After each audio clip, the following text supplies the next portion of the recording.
जय श्री कृष्ण।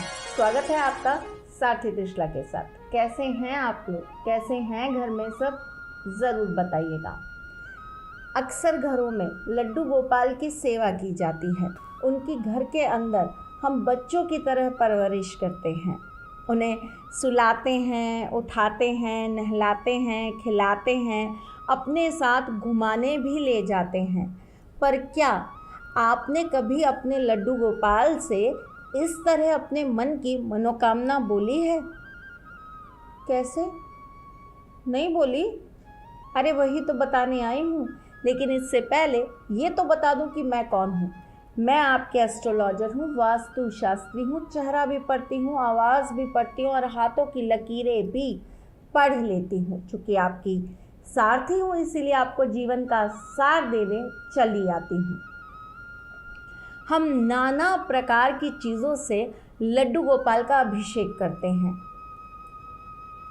दैनिक जीवन में तो हम दूध से, जल से, गंगा जल से, केवल इन्हीं चीज़ों से उनका अभिषेक करते हैं। लेकिन जब कुछ विशेष होता है तो हम केसर युक्त दूध से, हम दूध दही से, हम घी से, हम पंच अमृत से, ऐसे हम उनका अभिषेक करते हैं। कभी कभी तो हम उनको बहुत तरह की चीज़ों से अभिषेक कर देते हैं। जैसे कि सर्वप्रथम हमने जल से अभिषेक किया, फिर हमने दूध से अभिषेक कर दिया, फिर हमने इत्र वाले जल से उनका अभिषेक कर दिया, फिर केसर के दूध से हमने अभिषेक कर दिया। ऐसे हम अपने लड्डू गोपाल को सुंदर सुंदर बनाने के लिए बहुत सारे प्रयास करते रहते हैं। उनसे एक अलग ही भाव जुड़ा है। ऐसा नहीं है कि उनसे हमें कुछ लालच है, कुछ चाहिए। बस उनकी सेवा करके ना सुकून मिलता है। उन्हें इस तरह लाड़ दुलार करके ना कहीं मन में एक तृप्ति आती है। एक माँ के मन को कहीं चैन मिलता है। एक ऐसा सुकून जो शायद दुनिया के किसी काम से नहीं मिलता, वो लड्डू गोपाल को 2 मिनट अपनी बाहों में लेके सिर्फ उन्हें नहलाने, खिलाने या सुलाने से आ जाता है। ये कैसा अनुभव है, ये कैसा एहसास है, ये तो मैं केवल उन्हीं ही समझा सकती हूँ जो लड्डू गोपाल की सेवा करते हैं, जो लड्डू गोपाल को अपने कलेजे से लगाए घूमते हैं, जिनके लिए वो अपने बच्चों से ज़्यादा सगे हैं और जो अपने घर के सदस्यों से ज़्यादा अपने हैं। लड्डू गोपाल घर के अंदर भगवान रूप से तो रहते ही हैं, लेकिन सच बोलूं तो उनसे रिश्ता भगवान के अलावा भी बहुत सारा होता है।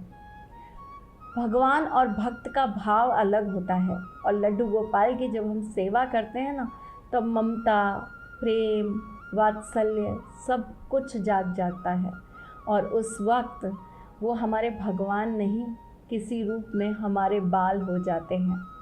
एक बालक की तरह हम उन्हें अपने साथ वो सारे क्रियाकलाप कराते हैं जो शायद हम अपने बच्चों के साथ करते हैं। लेकिन वो हैं तो हमारे भगवान। उनका रूप बालक का है, लेकिन उनमें शक्ति है अपार। ये वही बाल गोपाल हैं जिन्होंने बालपन में अपनी लीलाओं से हमारी रक्षा की है। उन्हीं बाल गोपाल को आपको अपनी मन की बात बोलनी है। और कैसे बोलनी है? उनके पैर पर आपको एक चीज़ लगाकर बोलनी है। आपको पता है, उनके पैरों में संपूर्ण ब्रह्मांड है।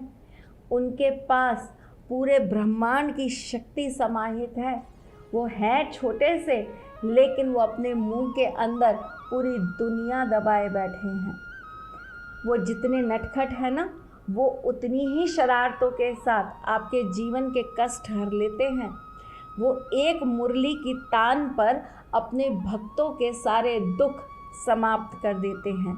तो उन्हीं मुरली मनोहर से आपको अपनी मन की ये बात कुछ इस तरह कह देनी है। आपको ठाकुर जी से विनती करनी है कि वो आपकी प्रार्थना स्वीकार करें। आपके पास अगर बाल गोपाल हैं छोटे से लड्डू गोपाल, अगर आपके घर में हैं तो आप उन्हें अच्छी से स्नान करा दीजिए। स्नान कराने के बाद आप उन्हें इत्र तो लगाते ही होंगे ना, नहीं लगाते हैं तो ध्यान रखिए, जब भी लड्डू गोपाल को स्नान कराएं उसके बाद उनकी नाभि पर, उनके कान के पीछे ज़रूर इत्र लगाएं, उनके सर पर चंदन ज़रूर लगाएं। और साथ ही साथ में अब एक काम और आप चालू करेंगे, बिल्कुल शुद्ध गाय का घी लेंगे और उसे आप अपनी मध्यमा यानी कि बीच वाली उंगली से उनके पैर के तलवों पर लगाएंगे। और कैसे लगाएंगे? नीचे से ऊपर की तरफ, नीचे से ऊपर की तरफ आप लगाएंगे और अपने मन की मनोकामना आप उनके सामने रख देंगे। हो सके तो उनके कान में बोल दीजिएगा, वो किसी को नहीं बताते, बस चुपचाप सुन लेते हैं और तुरंत पूर्ण कर देते हैं। वैसे तो वो बहुत ही सरल हैं, अपने भक्तों की हर बात को मुस्कुराते हुए सुनकर यूं ही मुस्कुराते मुस्कुराते उनकी समस्याओं का समाधान कर देते हैं।